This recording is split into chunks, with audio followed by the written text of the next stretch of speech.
Hi friends, ഇന്ന് എത്തിയിരിക്കുന്നത് അജയൻ്റെ രണ്ടാം മോഷണം എന്ന ചിത്രത്തിൻ്റെ റിവ്യൂ ആയിട്ടാണ്. ARM ജിതിൻ സംവിധാനം ചെയ്ത് ടോവിനോ തോമസിനെ നായകനാക്കി പാൻ ഇന്ത്യൻ ലെവലിൽ റിലീസ് ചെയ്ത ചിത്രമാണ് അജയൻ്റെ രണ്ടാം മോഷണം ARM എന്ന പറഞ്ഞ ചിത്രം.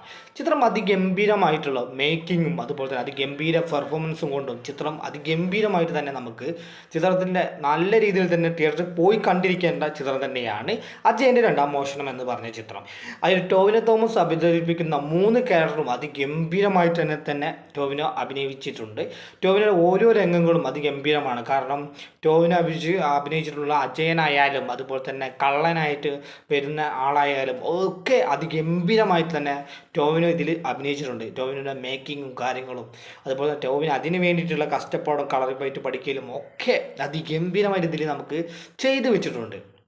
പക്ഷെ എന്നാലും നമുക്ക് ചിത്രം എന്ന് പറയുമ്പോൾ ചിത്രത്തിൽ കുറേ പോരായ്മകൾ പലതും ഉണ്ടെങ്കിലും ചിത്രം അതിഗംഭീരമായിട്ടുള്ള 3D ചിത്രമാണ്. അതും നമ്മളെ മലയാളത്തിൽ ഇറങ്ങുന്ന 3D ചിത്രങ്ങളിൽ തന്നെ ഏറ്റവും ഗംഭീരമായിട്ടുള്ള 3D വർക്ക് ചെയ്ത ചിത്രം തന്നെയാണ് അജയൻ്റെ രണ്ടാം മോഷണം എന്ന് പറഞ്ഞ ചിത്രം. നമ്മൾ തിയേറ്ററിൽ തന്നെ പോയി കാണേണ്ട ഒരു ചിത്രം തന്നെയാണ്. ഓരോ ദിവസം കഴിയുന്നതും ചിത്രത്തിന് വളരെ വലിയ രീതിയിലാണ് ഐപ്പും കാര്യങ്ങളും വന്നുകൊണ്ടിരിക്കുന്നത്. അതുപോലെ തന്നെ ചിത്രത്തിന് നെഗറ്റീവ് പറയുന്നവരുമുണ്ട്. സ്റ്റോറി ഒരു മേക്കിങ്ങിൽ കുറച്ച് പോരായ്മകളൊക്കെ ഉണ്ടെങ്കിൽ പോലും സ്റ്റോറി ശരിക്കും ഒരു നല്ല രീതിയിൽ നമുക്ക് ഇരുത്താൻ കഴിയാത്ത രീതിയിൽ ഉണ്ട് എന്നെങ്കിലും പക്ഷെ എന്നാലും നമുക്ക് മേക്കിംഗ് കൊണ്ട് അതിഗംഭീരമായിട്ട് തന്നെ ചെയ്തു വെച്ചിട്ടുണ്ട്. അപ്പോൾ തിയേറ്ററിൽ തന്നെ പോയി കാണാനുള്ള ചിത്രമാണ് അജയൻ്റെ രണ്ടാം മോഷണം എന്ന് പറഞ്ഞ ചിത്രം. അതുപോലെ തന്നെ ടോവിനോ തോമസ് മാത്രമല്ല പല ആക്ടേഴ്സ് ഇതിൽ വരുന്നുണ്ട്. ടോവിനോ തോമസ് ഉണ്ട്, അതുപോലെ തന്നെ അജു വർഗീസ് ഉണ്ട്, അതുപോലെ തന്നെ നമ്മളെ ബേസിൽ ജോസഫ് ഉണ്ട്, പിന്നെ ആക്ടേഴ്സ് ആയിട്ടുള്ള കീർത്തി ഷെഡ്ഡിയൊക്കെ അടക്കം തമിഴിൽ നിന്ന് കൊണ്ടുവന്നിട്ടുണ്ട്. പല ആക്ടേഴ്സും ഇതിലുണ്ട്.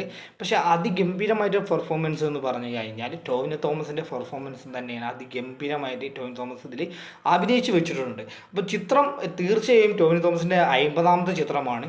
അതും പോരാഞ്ഞിട്ട് ടോവിനോ തോമസിൻ്റെ പാൻ ഇന്ത്യൻ ലെവലിൽ റിലീസ് ചെയ്യുന്ന ആദ്യ ചിത്രം തന്നെയാണിത്. ഇതിന് മുന്നേ പാൻ ഇന്ത്യൻ ലെവലിൽ റിലീസ് ചെയ്ത ചിത്രമായിരുന്നു, പക്ഷേ അത് OTT-ലായിരുന്നു റിലീസ് ചെയ്തത്. പക്ഷേ അതിനെക്കാട്ടിയും അതിഗംഭീരമായിട്ടുള്ള ഒരു പെർഫോമൻസൊക്കെ ടോവിനോ തോമസ് ഇതിന് വേണ്ടി കഷ്ടപ്പെട്ടിട്ടുണ്ട്. അപ്പോൾ തീർച്ചയായും നിങ്ങൾ തിയേറ്ററിൽ തന്നെ പോയി കാണുക. അതിഗംഭീരമായിട്ടുള്ള ഒരു ഫാമിലി എൻ്റർടൈൻമെൻറ്റ് തന്നെയാണ് അജയൻ്റെ രണ്ടാം മോഷണം എന്ന് പറഞ്ഞ ചിത്രം.